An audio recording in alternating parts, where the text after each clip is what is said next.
குடி தாலுகா கல்லணை கிராமத்தில் 1000க்கும் மேற்பட்ட குடும்பங்கள் வசித்து வருகின்றனர். இந்நிலையில் குடியிருப்பு பகுதியின் அருகிலேயே 5 குவாரிகள் செயல்பட்டு வருகிறது.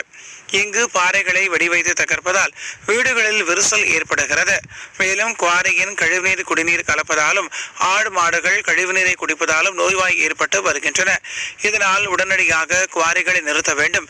இந்த பகுதியில் புதிய குவாரிகள் இயக்க அனுமதி தரக்கூடாது என அனைத்து மக்களும் மாவட்ட ஆட்சியரிடம் கோரிக்கை விடுத்துள்ளனர். 10க்கும் மேற்பட்ட குவாரி இயங்கி வருகிறது. அதுபோக சம்பந்தமா மேலும் ஒரு 5 குவாரிக்கு அரசு இடத்துல பெர்மிட் கேட்டு அவங்க எங்களுடைய நாலேஜுக்கே வராம இன்னைக்கு அவங்க உடைக்கிறதுக்கு அவங்க ஆயத்தம் ஆயிட்டாங்க.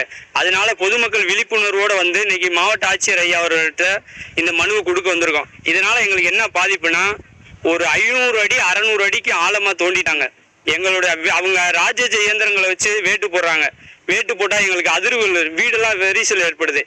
இதனால பிறக்கக்கூடிய குழந்தைகள் உங்கள்கிட்ட சொல்றதுக்கு அச்சப்படுறோம். காது செவிடாவோ வாய் பேச முடியாமோ இந்த மாதிரி குழந்தைகள்லாம் எங்களுக்கு பிறக்குது. இது உண்மை. 2வது, அவங்களுடைய அதிகமான கழிவு நீர் வந்து வாய்க்காலில் வர்றதுனால ஆடு மாடெல்லாம் 2 நாள் 3 நாள் கழிச்சலாகி ஆடு மாடு இறந்து போயிடுது. இதனால நாங்கள் ரொம்ப விவசாயம் பண்ணி எங்களால் ஜெயிக்க முடியல. அதுபோக எங்களுக்கு வைகை அணையிலிருந்து வரக்கூடிய தண்ணியை பிடபிள்யூ கம்மாயில் 5 அடிக்கு மேலே உயர்த்தி எங்களுக்கு தண்ணி வர முடியாத அளவுக்கு இருக்கும்.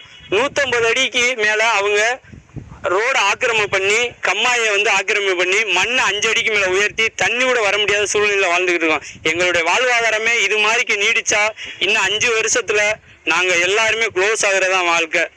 இதனால எங்களுக்கு வந்து வேற ஊருக்கு தான் ஷிஃப்ட் பண்ணணும். நீங்கள் அரசு தான் எங்களுக்கு நடவடிக்கணும். பத்திரிகையாளர் நண்பர்கள் வந்து எங்களுக்கு ரொம்ப உதவியா இருக்கணும். எங்கள் வாழ்வாதாரமே போச்சு. 3 பக்கம் குவாரி, எங்கள் ஊர் நடுவில் மட்டும் வாழ்கிறோம். எப்படி நாங்கள் வாழ முடியும்? விவசாயமே பார்க்க முடியாது. பெட்டிஷன் கொடுத்த கலெக்டர் என்ன அவரோட ஆய்வுக்கு பண்ணியிருக்காரு. நாங்கள் உங்கள் சம்மந்தப்பட்ட அதிகாரிகிட்ட கொடுக்குறோன்றாரு. அது பக்கத்தில் உயர்நிலை பள்ளிக்கூடம் ஒன்று இருக்கு. அங்கே மதியானம் போகக்கூடிய லாரி அந்த ஸ்கூலுக்குள்ள தான் அதிகமான டஸ்ட் போகுது. அந்த ஸ்கூல் பிள்ளைங்க சாயங்காலம் வெளியேறி வர முடியல. சாயங்காலம் 3 மணிக்கே வேட்டை போட ஆரம்பிச்சுறாங்க. எங்களுக்கு வந்து வாழ்வாதாரம் விவசாயம், மற்றொன்று ஆடு மாடு மேய்க்கிறது. அந்த ஆடு மாடு கூட இன்னைக்கு எங்களால் மேய்ச்சி எங்களால் வாழ முடியலை.